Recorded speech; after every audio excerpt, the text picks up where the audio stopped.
Welcome to the Bonneville Up to Speed podcast. I'm your host, Kevin Ostie, and this is a podcast covering all things land speed racing on every level, from vintage small displacement motorcycles to cutting-edge streamliners and everything in between. And today, we're honored to have another very special guest from the voice of the online stream and track announcing at Bonneville and SCTA events, Mr. Jon Wennerberg. Thank you, and thanks for asking me to be on here, Kevin. I'm still blushing at that nice introduction, so forgive me while I catch my breath. Well, the fun thing is, some people might be saying Jon Wennerberg, but most people know you as Seldom Seen Slim. Indeed, we picked up that name years ago, and it's turned out to be a pretty good name for a race team, and it works for me too. Where did the name come from? Honestly, Seldom Seen Slim was the nickname of a desert rat gold miner prospector hermit out in Ballarat, the town west of Death Valley. He was a skinny old fart, and he would be out in the mountains for months at a time. He'd come back to town with his burro and his poke of gold, and he'd get liquored up and hoard up and get some supplies and head out into the mountains again. And because he was skinny, people called him Slim. Visitors would come to town and say, "Hey, where's Slim?" And I guess the line is, they would say, "He's seldom seen in these parts." If you go to Ballarat, you can see his gravestone. His funeral was covered on 60 Minutes and stuff like that. Nancy and I were motorcycling through there. She said, "That'd be a good name for the race team." Ever since, it's been Seldom Seen Slim. Great name. So, you are very involved in the whole land speed world. You've alluded to the race team a couple times. I alluded to the track announcer position, if you will. Why don't we start early? Tell me about your racing world. Oh, Nancy and I were on the way back from Alaska on the motorcycle, and that's when I started saying, I'd like to go 200. And Nancy said, "Well, you better look up something about Bonneville." Well, that's where it all started. I bought a Honda Blackbird, and that would go 175. And then I got the ZX-12 Kawasaki. I got the first year it was being built. In fact, mine was one of those that was like on the boat on the way here and turned around and went back to the factory in Japan to get the speed limiter installed. Oh, boy. Yeah. So anyway, I got it. And it was fun to ride, and I took it to 4 and 6 racing in Chicago. I'm not a mechanic. I guess I better put that mea culpa out there. I know how to twist a throttle and sign a check. And hang on. Yeah. So anyway, we went to 4 and 6, and they did some work on it, and I went out to Bonneville.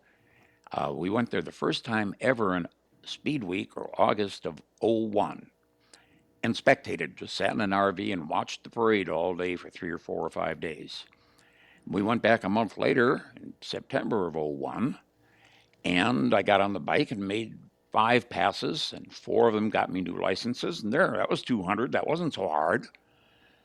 Well, that was then, and about 4 years later, and many dollars, blew up an engine here, and I put in the new program for the nitrous, except I forgot to push the enter button, so yeah, the nitrous didn't make the motor happy. I can show you the pistons. I still got those. I was having fun doing this, and I kept on putting more and more into the bike. Eventually, I put together a pair of runs that averaged 207 and some small change, and there it was, my record over 200. It was fun. So was that the milestone you wanted to hit? Did you continue? Were you hooked? Were you going for 250 now? I mean, what happened? Well, yeah, that was the milestone. In fact, I'll mention Keith Turk, a pretty well-known racer. Yep. When he was at Maxton and I was at Maxton, because we both raced there, he always jokingly said to me when I was saying, I want to go fast, and he said, "Go out and get the hat first. Then go have fun getting other records." And so that's kind of sort of what I did. You ready for a quick story about the time I got my club, my 200 mile per hour club? That's why we're all here, man. Okay, there I was in the pits, And I had made my qualifier run. And remember, at Bonneville, you make 2 runs, a qualifier and a record return run. And usually, for many years now, it's been you do the qualifier one day and the next day the return run. Well, anyway, I did my qualifier, but I hurt my tire. I spun it up and chunked some rubber. Put on the spare tire, and that's not a big deal. And now, however, it was a different size tire. I needed a different size sprocket. Not a problem, I got a different size sprocket. Put that on. Now I don't have a chain. The guy who was pitted next to me, also a fast motorcycle racer, faster than me. Anyway, he heard my plight. He knew that I needed to get a chain so I could go out and back up my record tomorrow morning. And he offered me one. He said, here, take this, put it on, it'll work. I'll help you if you need it. Well, we got it on there, and I set everything up, and the next morning went out and ran I think the second run was a 2:10. And I got the record. All right. The story is the chain belonged to Larry Forstall, the guy who currently held the record. He lent me parts to break his record. Oh, man, that is so cool. And that defines Bonneville. Yeah, and that's not the only type of that story that I've heard. We're dealing with a group of people that are very generous with their parts and their supplies and their time. And I think because this isn't, you don't make $1 million at the end of the race. It's a passion-driven sport. So people do it because they want to. And I think they want to see other people go fast too. Story about that at the shootout, the Mike Cook shootout at, late September, 10 or 15 years ago.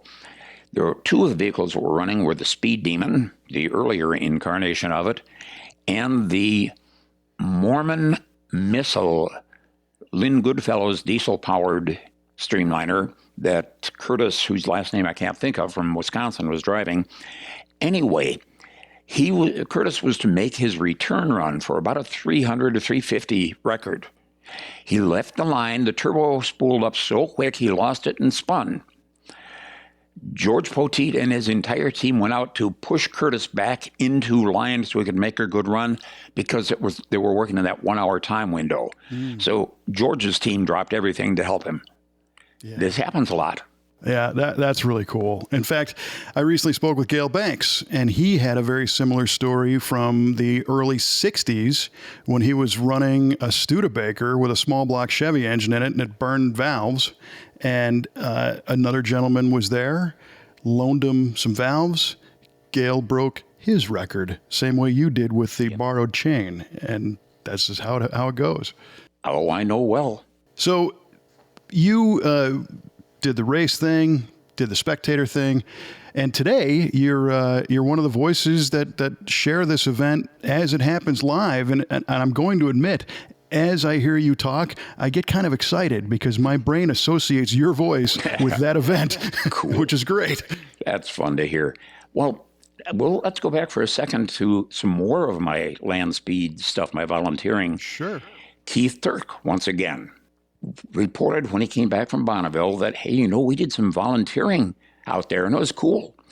And so the next year, I learned that if I volunteered to help paint the stripes down the course, we would have first pick on pit areas, which meant I could get front row seating. Mm-hmm. I could see the course from my pit. Well, it started with the line painting, and now I'm also a motorcycle inspector. And I'm called the potentate of porta potties. There, I got it out. One of your most prestigious titles. Well, yeah, we're all volunteers out there. The only paid person is Joanne, who is the secretary of the organization. All the rest are volunteers. 10 or 12 years ago, J.D. Tone came up to me and said, "You want an interesting job?" And I took it over, and it's worked really well. It's kind of cool to know that you're in charge of 75 portable toilets. Mm-hmm. By the way, I don't have to clean them. Yeah, clarify that. Yeah. I'm the guy who knows where to put them and how many to put, like out at the 6.5 mile for the safety workers out there and all that stuff. Yeah, that's quite an operation if you think about it. 75, you said? 75 is about what SCTA rents. 75 toilets, and we get hand wash stands and ADA, that's handicapper toilets and stuff like that. I can't believe there's 75 portable toilets to rent in Wendover. Oh, but there are not. We get them from Honey Buckets, a company up in suburban Salt Lake City. Aha. I could send you a video of their semi-trailer full of toilets coming out of the salt. And nobody's decided to set a record with the toilet hauler yet, huh? Monty Warnock from SCTA, he's out in the El Mirage area. He and Butch used to ride around in their pickup truck and did a lot of the setup. One time in the evening, a big rainstorm came up, lots of wind. And I forget, but they clocked one of the toilets with the door open. They clocked it going through the lights. Like 17 miles an hour or something. There is an official time on a flying porta potty. Love to hear it. Yeah. It's been kind of fun doing all of this stuff. And the toilets, well, I mean, when we race, we get a free toilet in our pit. Yeah, and that's definitely a benefit, because for those who've not yet been out to the event at Bonneville, the pits are what, 5 miles long, 3 miles long? No, but mile to a mile and a quarter, because a lot of people want front row. Right, yeah. I mean, the course technically is 5, but there is stuff happening end to end. So if you only have a couple of porta potties that are at the far end, you got a problem. Yep. And they're about every quarter mile down the pits. For anybody who's asking, oh, it's too far, every place there's a pit entrance road, there will be some toilets there. Oh, and one thing, if you're a private party, you want one, you can rent them for your own pit too. Oh, that's a lot of people that do that. Yeah, nice thing. In fact, I have seen some next to a pit with a sign saying that this is a private party, if you will. So, so to speak. Yes. I'm also intrigued by the concept of painting the stripe. What was that like? Well, first of all, it has changed from putting down hot oil that's black, as in if you were paving. It has gone to a biodegradable blue dye. A few years ago, 5, 6, 7, 8 years ago, it was decided that we had to be more environmentally friendly.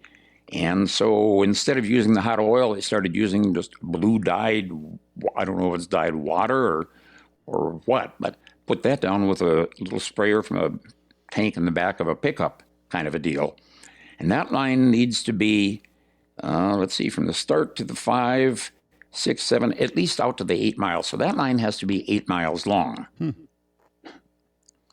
Because they keep the lines on the course all the way down for the fast vehicles that lose a chute or whatever. So you got to have a line to let you know where to go. Yeah, for sure. So, and you were saying before that today the line is down the middle and it used to be on the outsides. Looking at some of these in-car cameras of guys that are doing 200, 300, 400, that corridor gets real narrow real fast. Yeah, it does. It does.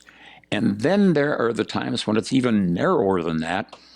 I was riding on the ZX14 on Nancy's bike and looking at the tack, speedo doesn't work, looking at the tack and moving around on the bike, trying to get the best combination of aerodynamics and weight on the back wheel so it wouldn't spin. Well, I got so busy concentrating on the tack that I looked up, and about 100 feet in front of me was one of the quarter mile markers. Oh, boy. You look up and you say, oh, shit, and bang, I was through it. I did not crash. Later on, we found that, yes, I was going 200 at the time. Oh, man. I came to a stop, and it shut off the engine. The dashboard took enough of a bump that some electronics shut down. Well, so I was going 200 miles an hour as I went through the mile marker. That was exciting. And I came to a stop, and the crew came to get me, and they were asking what happened, and I told them, and I said, but I'm okay. And the crew chief, Todd, got on the radio, and Glenn, I think you better hold the course and send the ER people down here to Slim. I didn't break anything, but I got a little bit, like underneath my leathers, I wear Kevlar long underwear. And through the leathers, through the Kevlar, I still got some raspberries on my arms from where I hit the posts on either side. They're just plastic, 3/4-inch PVC, but it was kind of interesting. Oh, man. 200 miles an hour into a PVC sign is definitely interesting. It's a good way to put it. Yeah. And it put me into an interesting club. I know that Sam Wheeler, rest in peace, and Joe Amo, they've hit mile markers at 200 on motorcycles. So there's a few of us who've done it. Wow.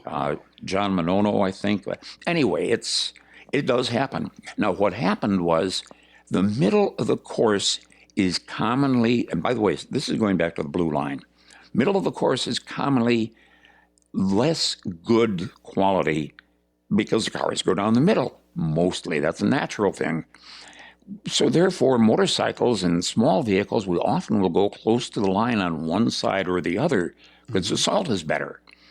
Well, so I was over 10 or 15 feet from the line.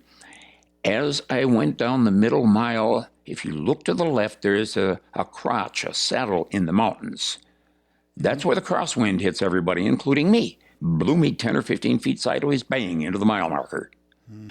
And of course, you know, like you're saying, you're trying to maximize your aerodynamics, which things at Bonneville and things at high speed tend to lift in the back. And that's when you get that breaking of traction, and that's bad. Cars spin. What happens to bikes? Well, so if I'm going along and I'm in, like top gear or even fifth gear, and the throttle is pinned and I'm building up ahead of speed, at some point, the resistance, the horsepower that it takes to push through the air resistance, that quantity exceeds what you can put to the ground through the contact patch. So in the case of my ZX-12, at about $1.60, the wheel lights up, which is always exciting. For sure, yeah. And all of a sudden, whee, look at that. Just like one time I had the suspension set a little bit wrong, and at about 165, 170, it would get into a head shake. And the way to fix that is pin the throttle. Really? You wouldn't think so? You pin the throttle because what happened is the rebound on the front shock was set wrong, and so the shock tubes, the fork tubes, were getting smaller, shorter, and shorter, and shorter on every bump I hit. Eventually, the geometry got changed to where it was unstable. If you crank on the throttle, you allow those forks to extend, it handled fine. That's, yeah, amazing. And these are things that you're only going to find out by being there and doing it. Well, yes and no. I was fortunate when I met Scott Guthrie. Scott is a very successful, long-time Bonneville racer, and he has taught me so many things about driving at 200, how to steer, what to do when the front forks get too short, and things like that. So I want to make sure I give him credit. He has taught me a lot. That's fantastic. And again, it kind of goes along with the nature of people that if you're at all interested in trying this, if you go to the event and hang out the first time and just kind of try to get your mind wrapped around it, because it's a different world over there.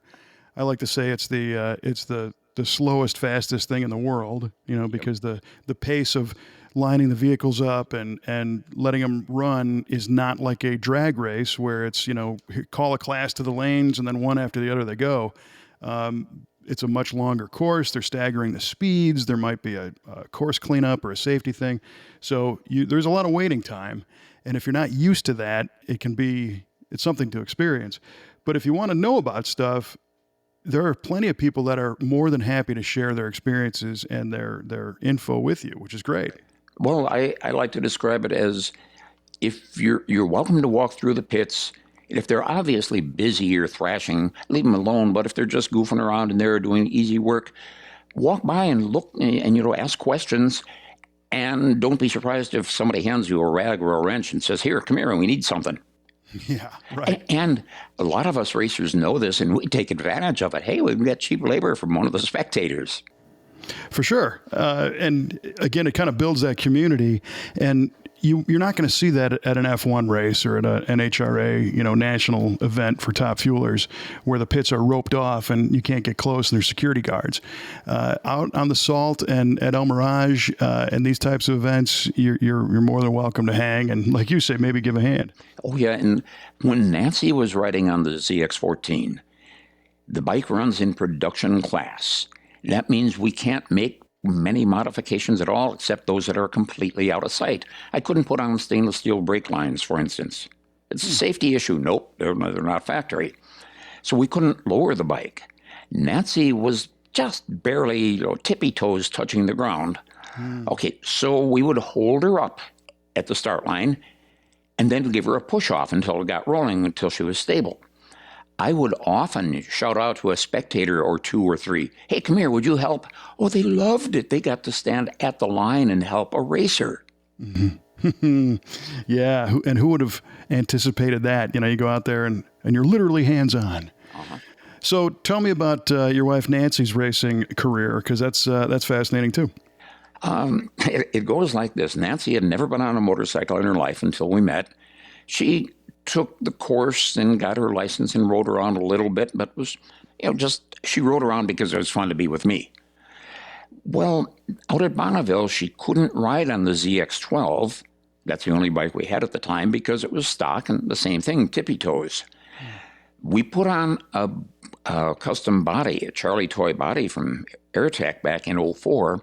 Nancy was helping move it around the pits. And I said, "Nancy, your feet are touching the ground. You could ride this bike. We have it on video." She said, "Oh, shit, busted." Oh, man. By the end of that event, she had gone 185 on the bike. Wow. And got her B license. In fact, there's a DVD tells the story of three race teams.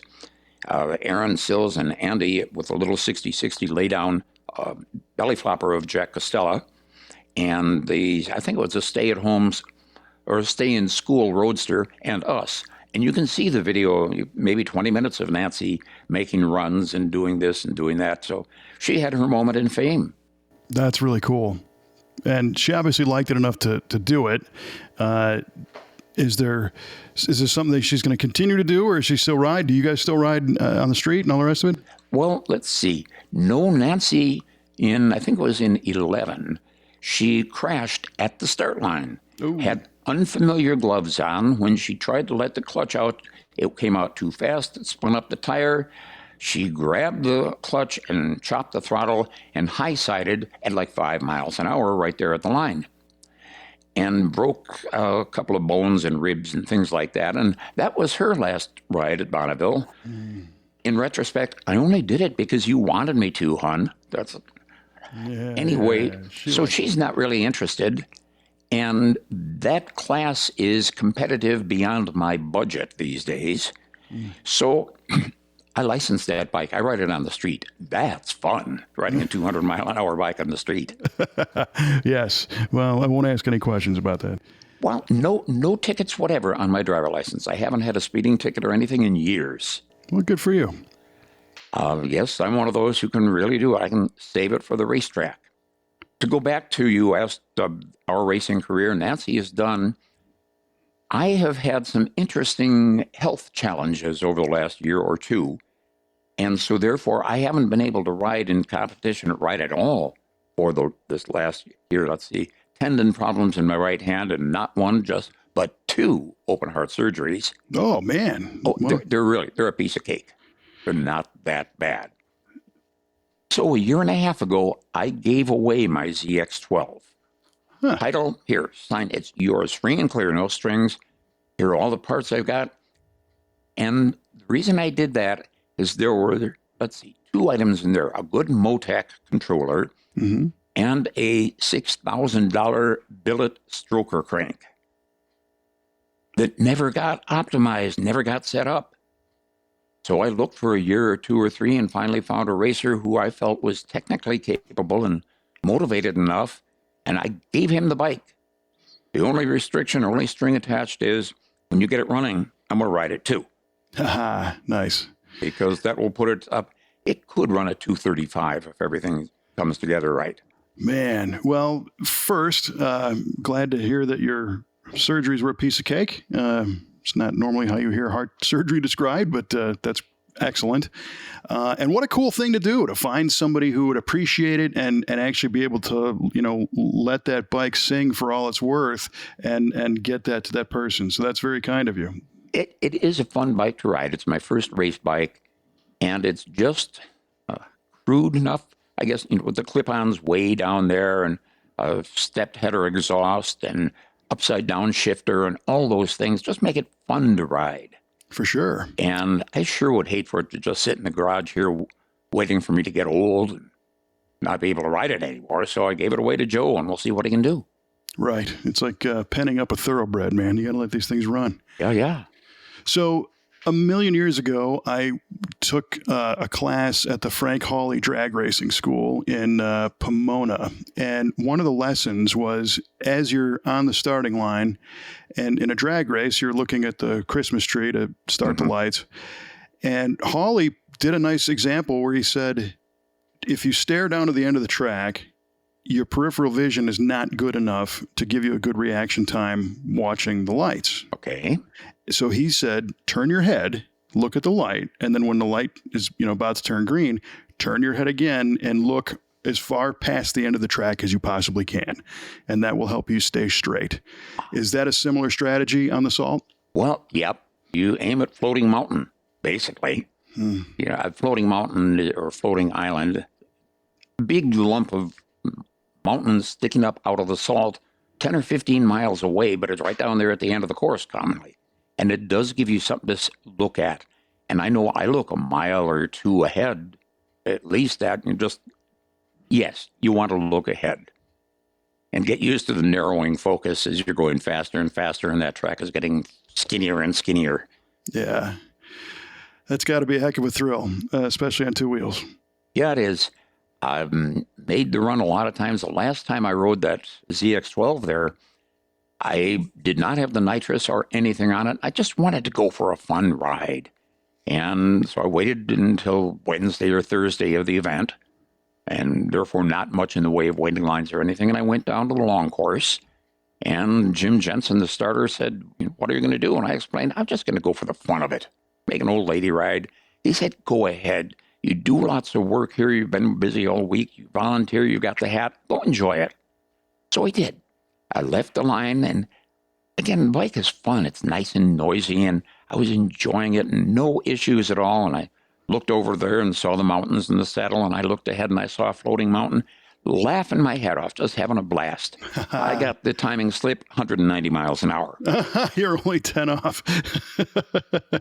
just having a nice day. Yeah, just out for a cruise. It's fun to be able to do that. Yeah, for sure. So the most of your time during Speed Week, for example, is in the broadcast booth trailer, if you will. Yeah.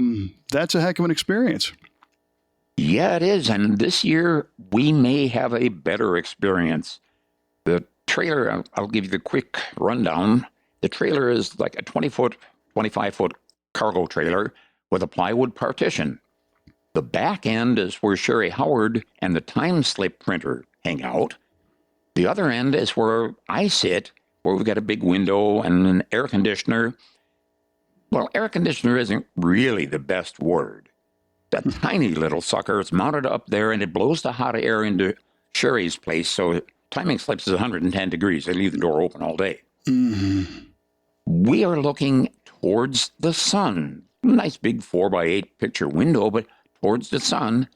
And, well, last year, with the air turned on in the morning, turned on maximum cranked as far as it'll go, in the afternoon, it was 93 degrees inside and outside. Yeah. But this year, we've got a new air conditioner, I'm told. Oh, good. Yeah. Right on. And you're often joined by Ron, Mr. Yes. Christensen. Ron has been announcing forever. He was announcing the first event I went to. And I've always been a radio announcer, a radio ham, and a radio announcer in college and that stuff. And so I enjoyed it. I wandered down there, and they were using just a little camper trailer. Well, over the space of an event, or a year or 2 or 3, I figured out his system well enough. He showed me what I was doing, and I'd sit in for him over the time that he was out for medical reasons for a year. I did all of them, or the smaller events like World Finals that he wouldn't do or didn't do, I would do. And so it's still Ron's bailiwick and Ron's paperwork, which is another thorn in the side. Boy, oh boy, our communications isn't great. We don't know what's going on half the time, but we cover our butts well, don't we? Absolutely. Yeah. Anyway, you never know.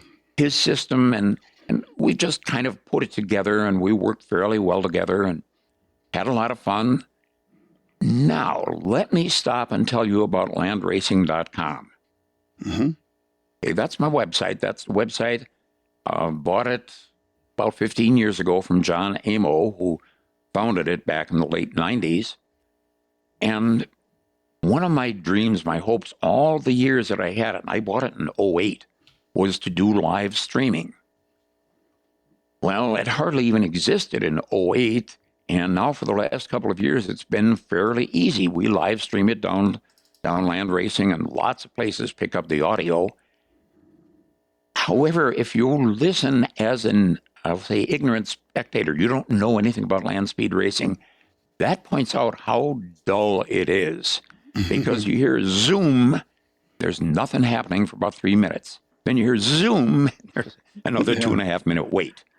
So you got to want to like land speed racing. It can be boring in a way.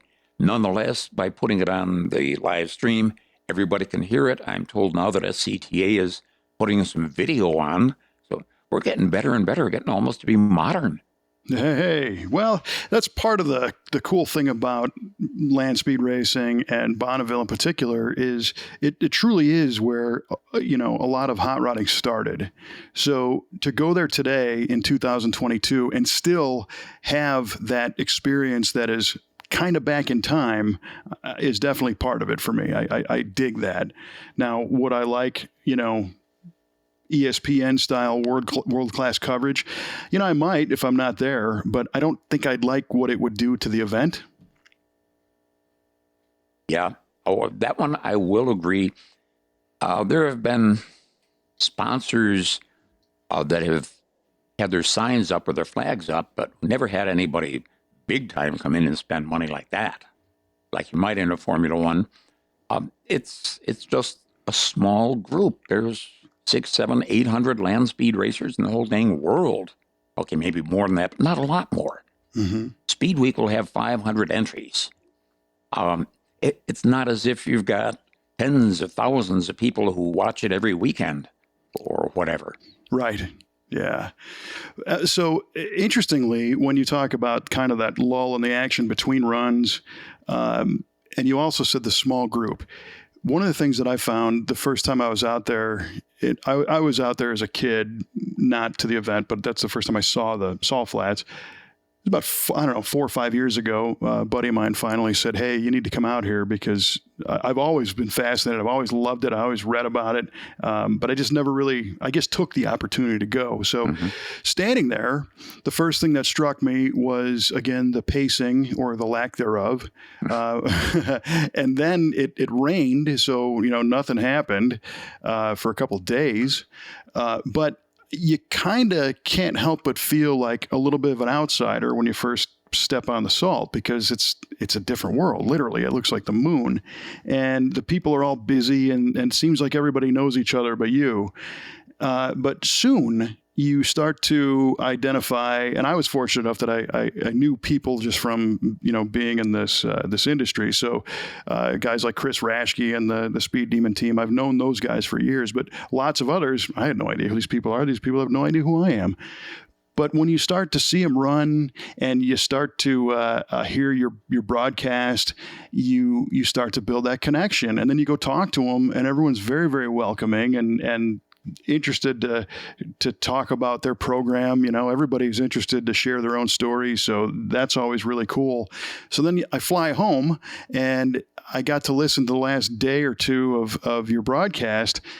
And those pauses between the runs were like little suspense builders to see, do I know this guy? Or yeah, that's a friend of mine. Or, so there was a connection there that got built. So I don't mind that little lull in the action.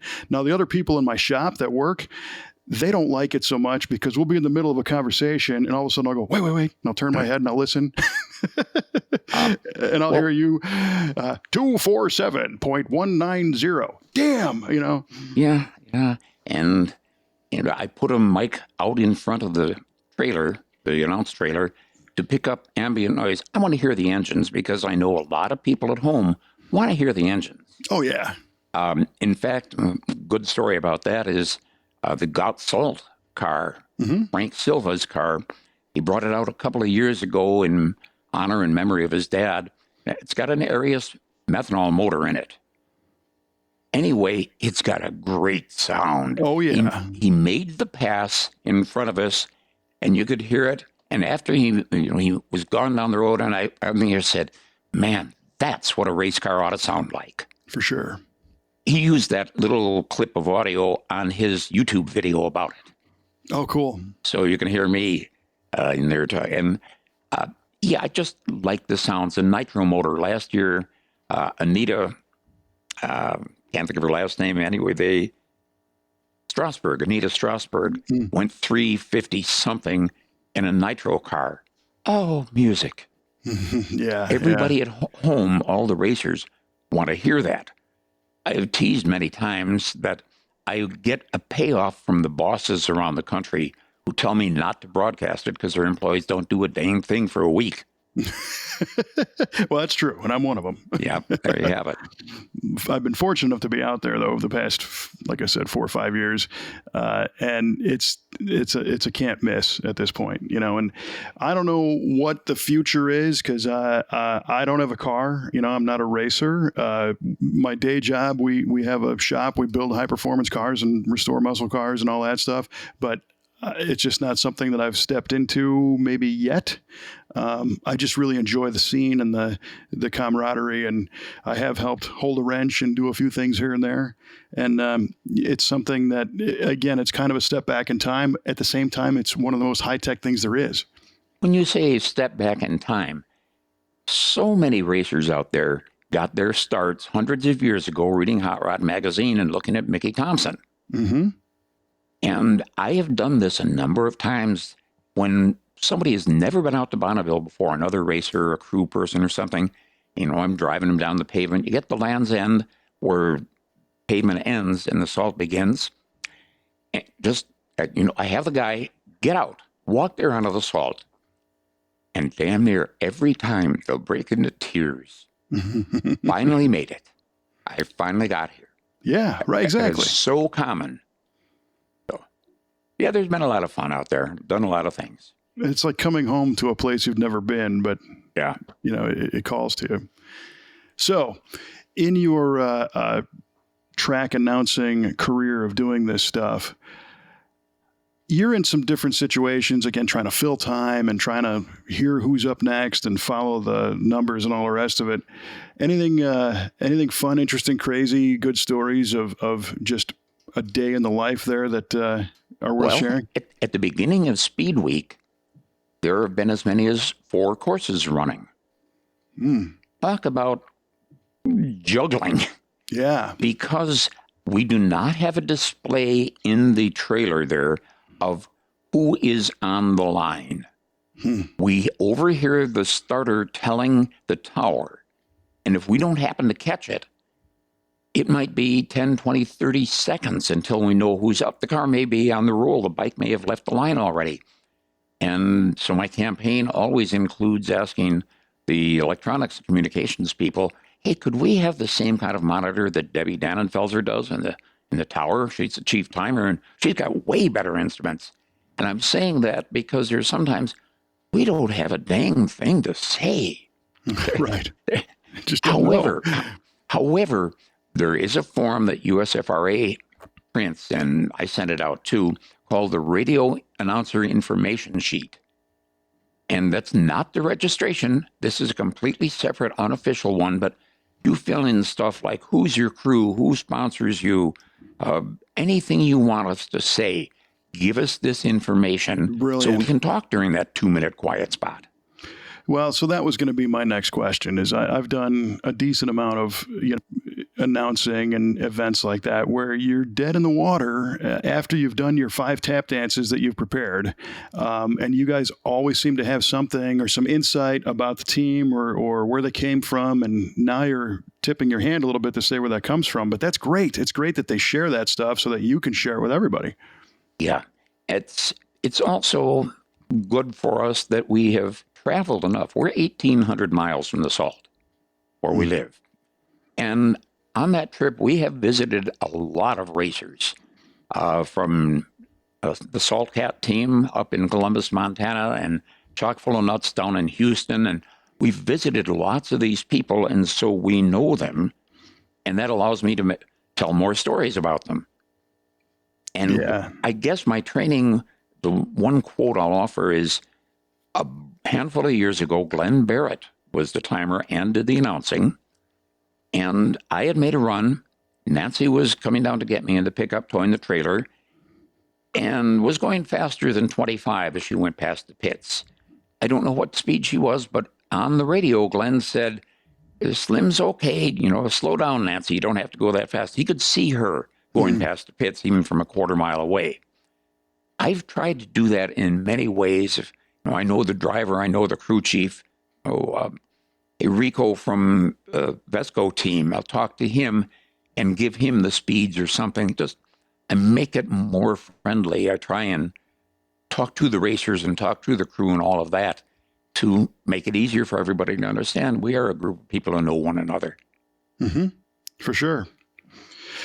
So as you're going through your day and you're announcing the event, you put in some long days. When does your day start there at Speed Week?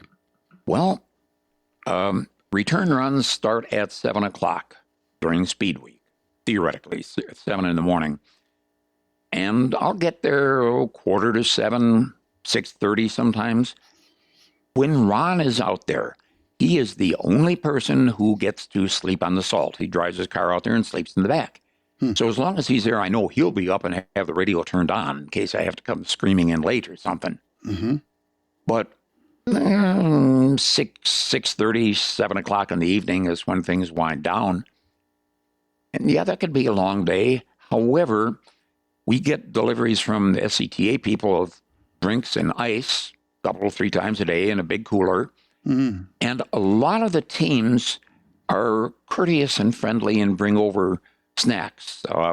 Mariani Farms, Dennis will bring in a bunch of salted almonds. Great stuff, too.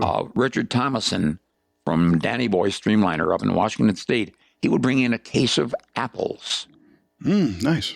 One of my favorite ones was 2 years ago, a team that was pitted kind of right across from me. I know them, they know me. And she brought me a grilled cheese and bologna sandwich every day for lunch, or the couple of times they had those. Yeah. And the bologna is like as thick as a slice of Spam. And she explained, George grew up eating these sandwiches. This is what we have. That was Betty Howard from the Speed Demon team, George's sister. And the Speed Demon team looks after me. They bring me snacks and drinks and T-shirts and candy and all that stuff. That's cool. Now, I know that being in the media, a lot of times you're front and center at an event, but you're in some ways not seeing it. You're not watching it. You're covering it, and it's a different mindset. Do you ever feel like when you get home, like, what the hell just happened? Yes, exactly that. There have been a number of meets where we're all done on Friday at 10 o'clock, winding down, and I went, I haven't even been to the line this year. Yeah. And going to the line is kind of fun because I'll wear the wristband so I can get down there, and everybody knows me, so I can get away with getting up closer than most people would. And of course, I'm wearing the red hat. That's always fun. It's just going down there and hanging out with people and shooting the breeze and talking. I know so many people now that it's a lot of fun for me, at least, to be able to go down to the line. And of course, you want to hear everything and smell all the fuels burning and all that stuff. Mm-hmm. And you're probably pretty smoked at the end of the day, I'm guessing. So I'm imagining it's shower and hit the rack Well, as soon as yes, possible. it does, but you got to go eat someplace. Uh-huh. Mm-hmm. The Salt Flats Cafe will almost certainly be completely jammed. Mm-hmm. Rightly so. And so what am I going to do for food, or do I have Ron babysit it for a while, and at 5 o'clock I go out for something to eat? You deal with it, but usually, you want to go back to the motel and shower. Mm-hmm. However, one reason to do that is because you have sweat so much during the day. For those who don't know yet, because it is so intensely hot and bright and there's no shade, you need to force fluids. When you visit a pit, one of the first things you'll be told or asked when you walk into that pit is, hey, you need a drink? Mm-hmm. Because that's so important. And lots of times there will be cases and cases of water stationed at the line for the racers and crew before they make their runs. I have a lot of fun doing this, you can tell. Yeah. No, that's cool because you do have kind of an all-access pass, but you work it. I mean, from being the potentate on up to calling the play-by-play. I mean, you're on the whole time, so it's definitely deserving. So the water is a great point. The hot and the sun is a great thing to note. What else would you tell somebody who is interested in coming out maybe for the first time? Sunscreen. Wear sunscreen and don't laugh. But if you're wearing short pants, put the sunscreen on your private parts because it does reflect up. And yes, you can get a sunburn on the bottom of your jaw, the bottom of your nose, or wherever. It sounds silly, but it does happen. Wear true. Sunscreen. Yeah, I got the bottom of the nose and the bottom of the jaw when I was wearing long enough shorts, I think, to where I was covered there. But yeah, and it's funny because you'll see people wearing, the white cotton suits, head to toe, and the big brimmed hats and everything. And you spend one day out there and you go, oh, yeah, that's a good idea. Oh, there are so many. Kenny Lyons, a motorcycle racer, wears a welding helmet of a sort to keep the sun out of his eyes, and lots of big straw hats. And wear a hat. That's an important thing. If you don't have sunglasses, you can even buy sunglasses out there, the blue blocker kind. It's really intense. Take your eye drops with you. So outside of listening to your coverage, how would somebody who's new to this be able to follow along? Is there any tips on how they can kind of get past that outside layer and one step inside? With all due modesty aside, landracing.com, mm-hmm. the website. That is, we've got lots of information, but most interesting is a forum that has build diaries on there. And it's amazing to read how many secrets people are offering for free. That's cool.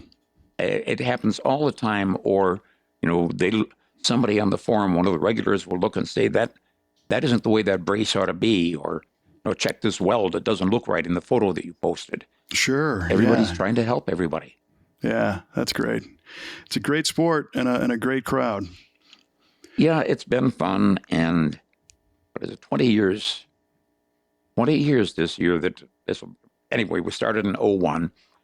And I've managed to work my way into being one of the regular volunteers. I never expected this. It sure is fun. Yeah, that's too cool. Well, listen, my friend, I appreciate you taking the time and sharing the stories and the insight with us. One of the purposes of this little podcast project is to share this kind of stuff so people can feel more familiar, about the sport and about what it's like to spectate or participate, in addition to, maybe some technical stuff here and there, and just promote the whole thing. And your front row seat provides a perspective that most people outside of maybe Ron don't get. So thank you. Yep. Oh, it's been interesting. I look forward to doing it for a while longer. Right on. Well, we will definitely see you at Speed Week. I'll be out there again. Oh, and whatever day you come visiting, I'm sorry, but I won't be there that day. You too? Yeah. I look forward to seeing you, Kevin. All right, Mr. Slim, thank you so much. The Bonneville Up to Speed podcast is produced with the a.k.a. of the Southern California Timing Association and is available on all the major podcast platforms. Subscribe if you're into land speed racing, and be sure to visit scta-bni.org for all the latest news and the calendar of SCTA racing events at El Mirage and the Bonneville Salt Flats. And again, landracing.com. There you go. Yep. Check that site out too. Thanks for joining us. Thanks for tuning in. And for Mr. Jon Wennerberg, Seldom Seen Slim, I'm Kevin Ostie. And now you are up to speed.